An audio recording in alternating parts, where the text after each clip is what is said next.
market reaction so far? We're changing our classes, and then schools, it's like a hallway, and then we just heard a gunshot. Through the eyes of a 7th grader.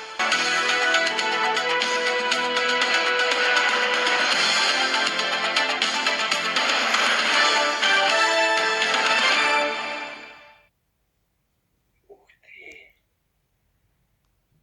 Бедные собаки все убежали. Один отстрелялся, потом второй. Там их сколько. Вот второй летит.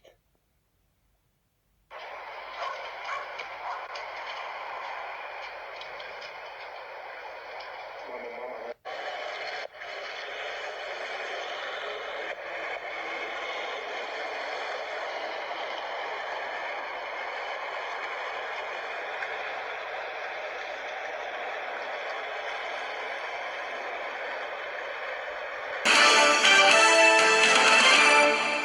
To pass the House of Representatives. A similar version has passed the House before.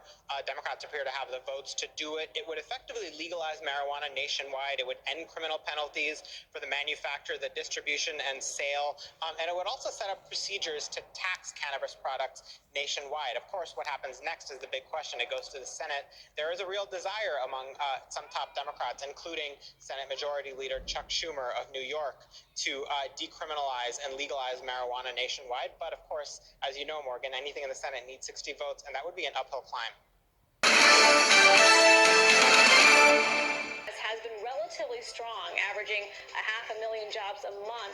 Businesses have been calling out the fact that there's a lack of workers in the market and just how tight the job market has been, especially in the hospitality industry, where a number of workers pivoted to jobs in warehouses, companies like Amazon, where the average pay can be higher. The Federal Reserve has already determined that the jobs market remains very strong for its focus to turn to fighting inflation. That's why we saw rates rise last month, and another 5 rate increases are expected this year. The stock market reaction so far has been generally positive. The Dow is implied to open up by around 127 points. Vanna, back to you. Suffered shocking setbacks in Ukraine, some self-inflicted. But today may be one of the biggest yet.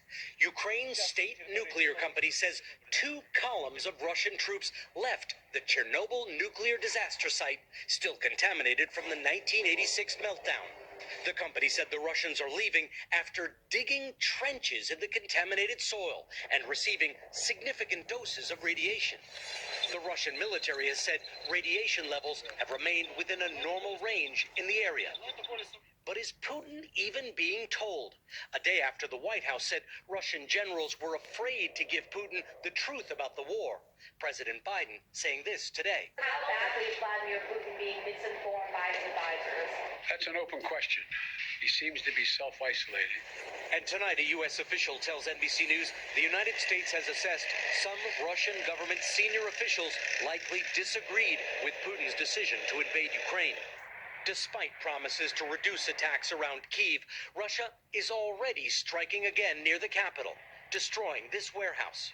Ukraine's President Zelensky, who spoke with President Biden late yesterday, says he needs more American help to defend his country, including fighter jets and tanks. U.S. aid is essential for us, he said, while President Putin is making new economic threats, saying unfriendly countries, which include Europe and the United States, must pay for Russian natural gas in rubles in Russian banks by tomorrow, or risk being cut off.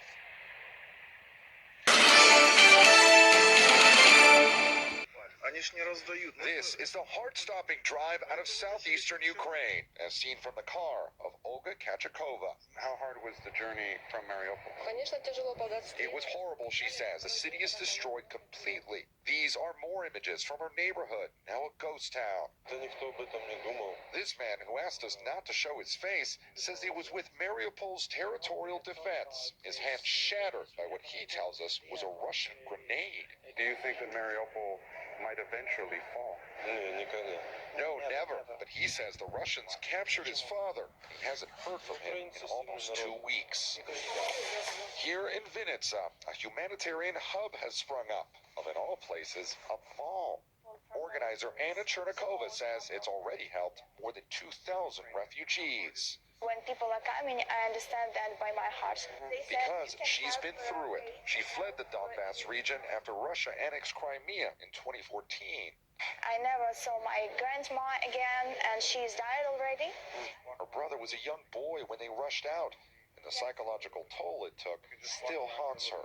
She didn't talk for 1 year. So when I saw these children, I even couldn't recognize what it will be in future with this generation. Olga Lysachenko came here 2 weeks ago from the Donbass region with 14 family members. The printing company she built from scratch was leveled. I don't know what to do, she says. Here, for so many, the future is uncertain, but they're holding on. I just believe that it will be a victory for Ukraine. It couldn't be another way. Just days ago, Ukrainian authorities say that a Russian airstrike targeted the country's Air Force command in this area. And earlier in the war, the city's civilian airport was destroyed. So officials here are on very high alert. Lester? Okay. We were changing our classes, and then we was inside the hallway, and then we just heard a gunshot. Through the eyes of a 7th grader and a witness to the shooting, a powerful recount from Prentasia of what took place at Tanglewood Middle School on Monday afternoon. The call came in around 12:30 Monday afternoon from the Tanglewood Middle School resource officer. This boy had a gun, and then he shot one boy in his side. Officials say the shooting happened at the front part of the building, and the victim identified as 12-year-old Jamari Jackson. Law enforcement quickly on scene securing the school. The suspect, also 12 years old, was eventually taken into custody. Every police in Greenville County was there, and ambulance. They running in with guns, not handguns, but rifles with the scope on them. Angela, the mother of Prentasia, said she actually showed up to the school a little early for a 12:30 meeting as things began to unfold. She later found herself with dozens and dozens of other parents with a sick feeling in their stomachs, not knowing if it was their child that was shot, hoping to be able to pick up their kids at Brookwood Church in Simpsonville after nearly 40 buses transported them from the school to the church with a police escort. Brookwood Church was filled with hugs, tears, and an appreciation for being able to see the ones you love most. You don't know if your kid got shot or, I was so terrified. My heart was in my stomach, because I couldn't find her. Nobody wouldn't tell me nothing. Other parents expressing the same emotions. But just glad to have my kids and able to just hold my arms around them. Michael has an 8th grader and a 6th grader that attend Tanglewood Middle School. He and Angela say after being reunited with their kids, it gave them a different perspective to offer other parents.